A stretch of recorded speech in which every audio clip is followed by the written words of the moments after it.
Amy Wyke, a successful second-hand clothes retailer, talks about the evolution of this industry. Amy had told me that she mostly wore purely second-hand outfits these days, so when I first saw her in her sharp, red blazer and pleated skirt, I assumed this was one of the rare days when she decided to dress in brand new clothes. Surely, if they were second-hand, the red would be faded, and the jacket would have lost its shape. However, Amy assured me that they were not. She admits, though, that she would ordinarily wear something far more comfortable and scruffy. Asked whether she'd always been a fan of dressing second-hand, Amy said, "As teenagers, we'd make fun of the kids who wore used clothes. It was a sign that you couldn't afford new things, and no one wanted to admit to coming from a poor family. Whenever my mum came home with something for me, I'd refuse to wear it, even if it looked quite trendy. I was convinced that someone would somehow know where it had come from. It might have belonged to one of my friend's siblings for all I knew. It's completely different now." Amy continues.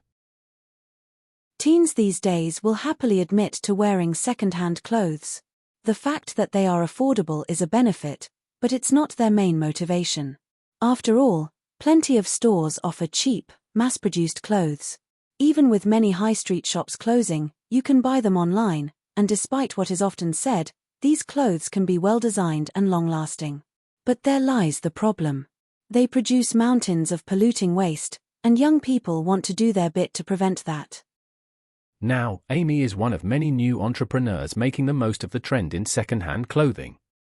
It's not all plain sailing, though. As Amy says, "With so many competitors, you've got to find your edge. Some sellers specialize in designer labels, for example, or clothing from a particular era. Of course, you have the problem of sourcing the right clothes for your brand. Trends change as well, which could turn around and bite you.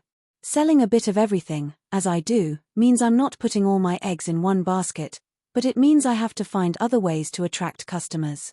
I've learned important lessons in my work, especially regarding money.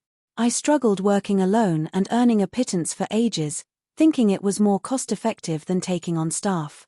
I'm so glad I'm not doing that now, as I'm bringing in far more even while paying out for two people's wages.